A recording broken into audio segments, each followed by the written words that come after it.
es el tema de violencia política contra las mujeres en razón de género. Un tema de mucha actualidad, un tema en el que muchas jóvenes y muchas mujeres de todas las edades, de una u otra manera, nos hemos visto inmersas. Ahora bien, no sé si las van pasando o si yo les voy diciendo, queridos jóvenes. Siguiente. Bueno, aquí traje yo, ¿verdad?, mis lentes morados o mis lentes violeta, porque a mí me parece que esta Gemma Lienas, que es una parlamentaria española, escribió un libro en donde dice que nos pongamos las gafas violeta, y yo creo que es una manera de pedirle a la gente en general lo que las abuelitas nos decían en muchos momentos, ponernos en los zapatos de la otra persona, o lo que al día de hoy, en lenguaje coloquial, diríamos ser empáticos, es decir, ponernos en el lugar de las mujeres. En muchos momentos, ahorita con este 8M y en muchos otros años, la realidad es que si bien muchas personas están interesadas en abordar estos temas, también en muchos momentos, en algunos lugares, vemos un hartazgo o un cansancio o una rivalidad. Y esa rivalidad, yo les quiero decir, que no nos ayuda a construir una mejor sociedad. Y hacia allá es hacia donde debemos ir. Siguiente, por favor. Entonces, Gemma Liena nos invita a ponernos las gafas moradas. Es un término que ha retomado la presidenta del Tribunal Electoral, Mónica, se me fue ahorita su apellido, pero ella lo hace cotidianamente. Y fíjense que muy curioso, porque ayer hubo una reunión de una persona con motivo del 8M, y esta persona decía, ya las gafas moradas están fuera de toda proporción. Y yo reflexioné, porque yo ya había hecho mi ponencia, dije, ¿cómo que están fuera de toda proporción? Y me hice una pregunta, dije, o sea, hoy que son gobierno, ¿están ya fuera de toda proporción porque ustedes ya llegaron? ¿Y las que no han llegado? ¿O las que no van a llegar? Entonces, son términos que pertenecen además a un libro, y yo creo que el trabajo académico siempre hay que reconocerlo, y yo creo que más que estar en desuso, debemos de hacer lo posible porque estos conceptos permeen. Ahora, ¿por qué hablar de violencia política contra las mujeres en razón de género?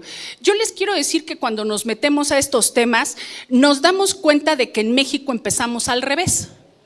Hoy queremos pelear por los derechos político-electorales, pero son derechos que en otras partes del mundo muchas mujeres lograron conquistarlos antes, y qué bueno.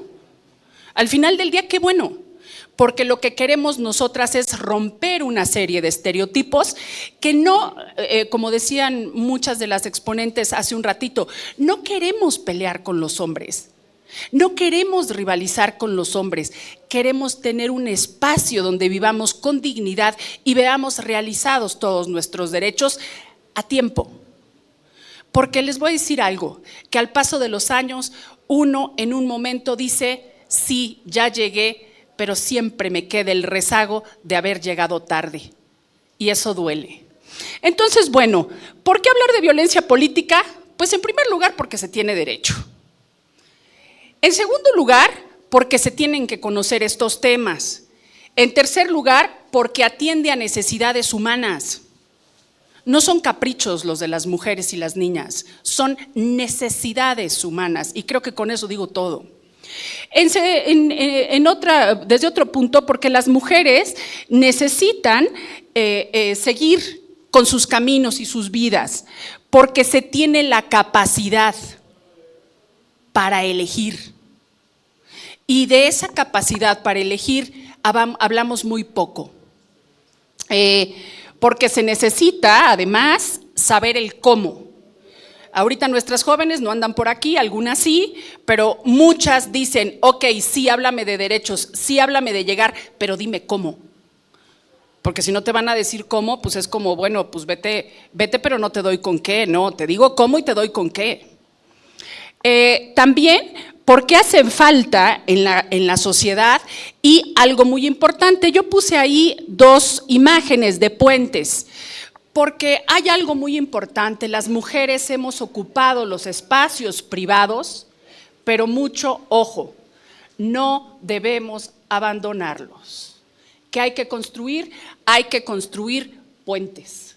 Y puentes, si quieren, sencillos o rústicos, o puentes que transiten como los trenes a grandes velocidades, pero donde comuniquemos nuestra esencia interna, veamos las esencias de fuera, pero que haya comunicación, que esa comunicación no se cierre. Y aunque no es el tema del que voy a hablar, mucho ojo a las mujeres con las maternidades. Y si bien los hombres se deben de incorporar, la maternidad de la mujer se está dejando a un lado y el aspecto natural y biológico lo cobra muy caro.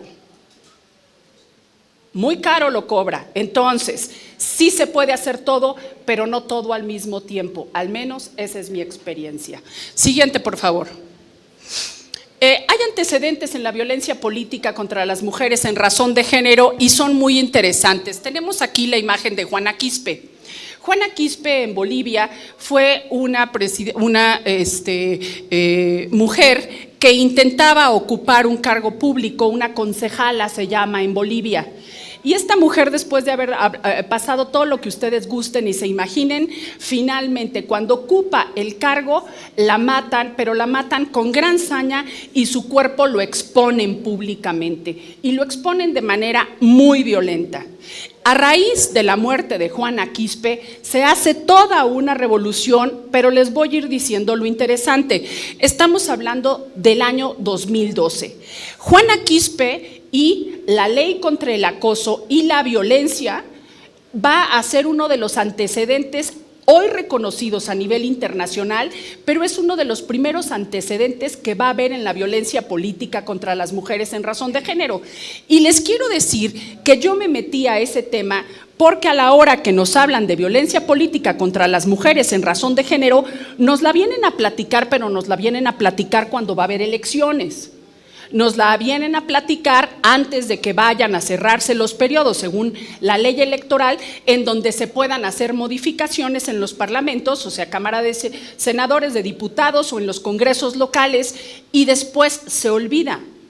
Pero, ¿qué pasa? Bueno, pues como académica y como investigador y como jurista y como mujer inquieta, yo dije, bueno, sí, pero a mí me hace falta una pieza del rompecabezas. O sea, no se trata de hablar de la ley modelo y que te digan, bueno, pues así es, ahora tú apréndetela y se va a reformar el Parlamento y punto y final, porque vienen todas estas candidatas que nos interesan, además de que nos interesa que haya paridad total. No, a ver, ¿por qué? ¿Qué pasó? Porque así como yo tuve esa inquietud, yo creo que muchas personas se preguntarán, pero ¿de dónde viene todo este cambio en la violencia política contra las mujeres en razón de género? ¿Qué pasaba? Siguiente, por favor. Al mismo tiempo, ya en México había grandes cambios y tenemos a María Santos Gorrostieta Salazar, exalcaldesa de Michoacán.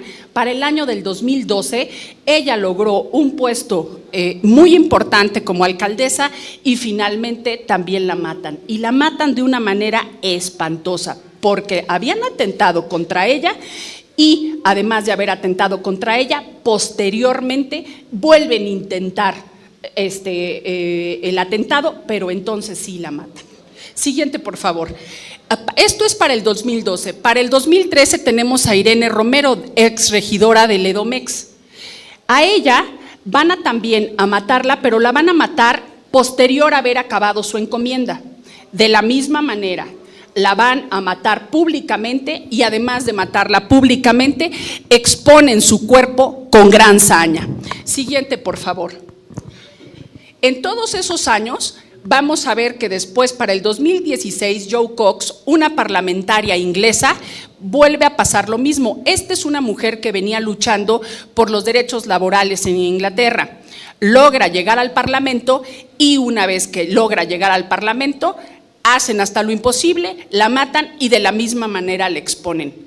Todo esto va dando antecedentes a nivel internacional, afortunadamente con los organismos internacionales. Y de la misma manera que vemos hoy la marcha del 8M en la Ciudad de México, hay que estar atentos a lo que está pasando en otras entidades del país, pero además hay que estar atentos a lo que está pasando a nivel internacional, porque si hacemos una línea de tiempo de todas estas mujeres que vivieron violencia política, nos vamos a dar cuenta que en las entidades lo podemos ver como hechos aislados, pero a nivel internacional y especialmente en América Latina nos damos cuenta que es una constante. Siguiente, por favor. Las mujeres empiezan a comentarlo. A nivel parlamento lo empiezan a comentar en todas las movimientos de mujeres y se empiezan a dar cuenta que detrás de esta constante, independientemente de lo que las mujeres con toda legitimidad han pedido, que ha sido pues poder escoger entre el matrimonio o quedarse solteras, la maternidad o la sexualidad libre, todas las demandas que hay contra la violencia y contra la violencia doméstica, bueno, pues nos empezamos a dar cuenta que hacia la política hay un obstáculo muy grande, pero como si fuera un fantasma, un obstáculo como velado especialmente en Latinoamérica. Siguiente, por favor. Bueno, pues entre los antecedentes jurídicos internacionales encontramos que es una chulada. Verdaderamente es una chulada porque vean lo que va permeando en nuestra mentalidad y va permeando en el radio, en los medios de comunicación, en las iglesias, con tu tía, con tu abuelita, con tu hermana. Dice la Convención Interamericana sobre concesión de los derechos políticos de las mujeres. Este pronunciamiento se hizo el 2 de mayo de 1948 y fue publicado el 29 de abril en el Diario Oficial de 1981. Ha sido una aspiración reiterada de la comunidad americana equilibrar a hombres y mujeres en el goce de ejercicios de derechos político-electorales. Que la mujer en América, mucho antes de reclamar sus derechos, ha sido cumplir noblemente sus responsabilidades como compañera del hombre. ¡Wow! Es una chulada este antecedente. ¿Y las que no fueron compañeras de un hombre?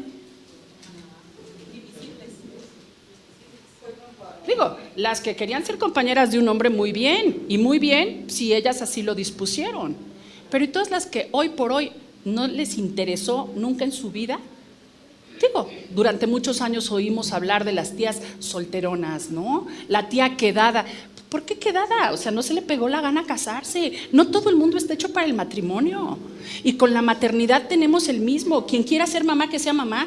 Pero qué bueno que hoy la época nos permita que la que no quiera ser mamá, no sea mamá. O papás. No quieren ser papás, no sean papás. Quieren ser papás, sean papás.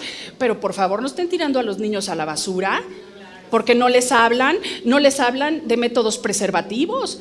Los jóvenes de todos modos van a hacer uso de su sexualidad, por convencimiento o por curiosidad, pero van a hacer uso de la sexualidad, ¿no? Siguiente, por favor. Bueno, pues entonces tenemos aquí hechos, silencios y realidades. Entre los hechos que tenemos es que del 2012 al 16 son las fechas del primer homicidio y el último se apreciaban como hechos aislados, lo que les hablaba yo de la línea del tiempo. Posteriormente, pues vamos a ver que hay un rompimiento cultural a ese mandato porque empezamos a ser conscientes de que hay un mandato, no solamente a nivel internacional, porque esas leyes pues hay que meterse a seguirlas, pero no las seguimos en la vida cotidiana. Cuando empezamos a ver y las mujeres que han llegado a las legislaturas se dan cuenta de todos estos tratados y donde hay muchas legislaciones en donde no se toma en cuenta el pensar de las mujeres, o porque no estaban preparadas, o porque no llegaron, o porque simple y sencillamente no se escuchó lo que querían ellas, entonces vemos que empieza a haber ese rompimiento al mandato cultural, pero no deja de existir la violencia. Nada más vean en las elecciones del 17 al 18 el proceso electoral, uno de los más grandes en la historia de México y el más sangriento. Pero el problema no es que ha sido el más sangriento, es que el que sigue pues le rebasa lo sangriento. Y entonces hemos normalizado esa violencia, pero que lo normalicemos no quiere decir que esté bien. Posteriormente hubo 17 homicidios a precandidatas con intimidación, renuncias y acoso, es decir, las intimidan, las acosan y o renuncian o te mueres. Y bueno, pues a muchas son amenazas cumplidas, ¿no? Como muchos casos. Posteriormente, para el 2021 fueron 21 los homicidios de candidatas y para 2024, antes de que concluyera el proceso electoral, era superior al de lo que les estoy platicando. Van siendo superiores los números de muertes de mujeres. El del 18 fue superado por el del 21 y el del 24 superó al del 18 y al anterior del periodo electoral, lo cual es una tragedia. Siguiente, por favor. Ahora, en cuanto a la democracia paritaria, como comentaban ahorita, y hay que tenerlo nuevamente muy claro, la realidad es que sí hay un cambio estructural muy importante, pero ese cambio estructural debe necesariamente ir acompañado de los cambios sociales. Y si no estamos acostumbrándonos a que, por ejemplo, este día hoy, 8 de marzo, donde hacemos conciencia de todos estos cambios, pues esos cambios ahí quedan en la legislación. ¿Y quién va a hacer uso de esa legislación? La realidad es que suena muy feo, pero a quien le interese. O sea, no se vuelve en la vida cotidiana del ciudadano y de la ciudadana, sino va a hacer uso ¿quién? Pues la legisladora que va a ocupar un encargo. Va a hacer uso ¿quién? La muchachita que quiere llegar a hacer una política destacada, porque hoy lo pueden hacer, qué bueno. Pero eso no nos permite que la sociedad vaya cambiando a la par. Sí, entonces tenemos ahí, vamos a ver que en el 2014 hay un avance y se pide la paridad simplemente. Posteriormente, para el 6 de julio de 2019 se va a pedir la paridad total. Esta es una reforma muy importante donde los movimientos femeninos van a tener gran realce para posteriormente ya pedir la perspectiva de género. Siguiente, por favor.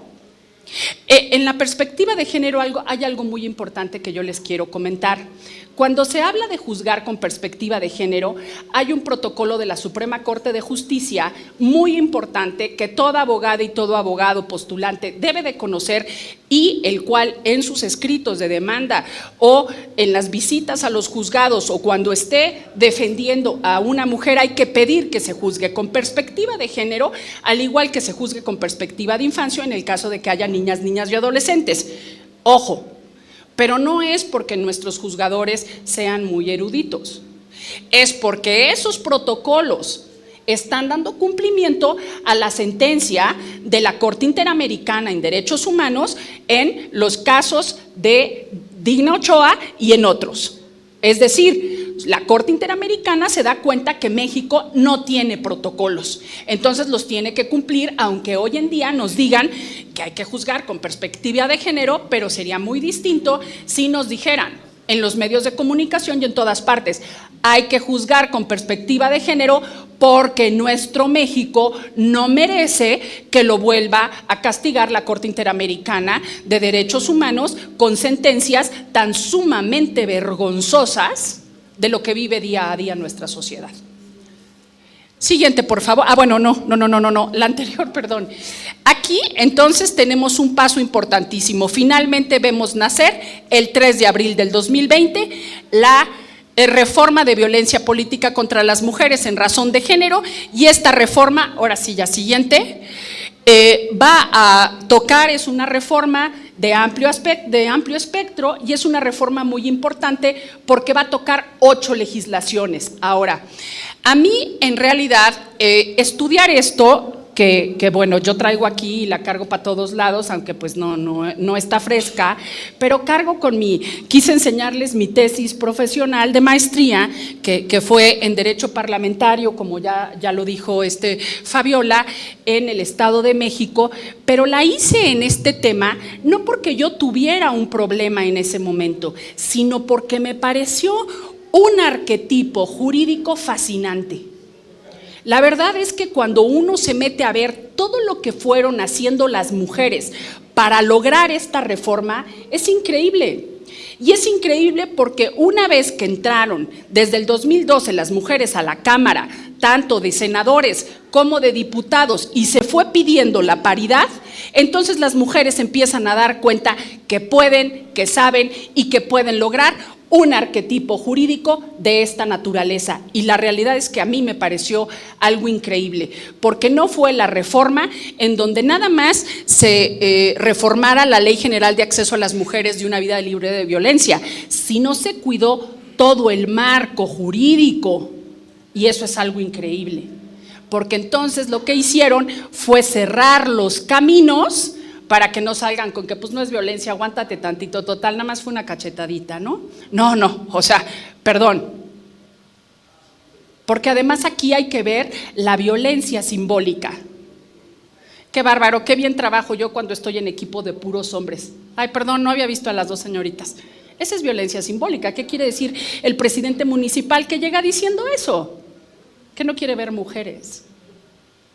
Pero hoy, afortunadamente, todo eso se sanciona. Siguiente, por favor. No me detengo por respeto al tiempo en cada una de las legislaciones.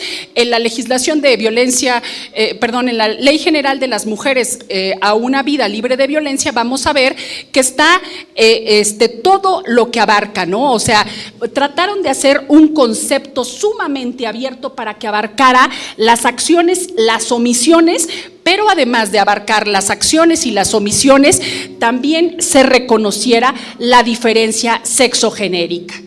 Es decir, a las mujeres por lo general se les castiga doble. Y la otra también es que a través de estos modelos jurídicos se vea el hecho de, pues si te metiste en la política, pues te aguantas. Este es un ambiente rudo y ahora te aguantas. O sea, perdón, no nos tenemos que aguantar nada.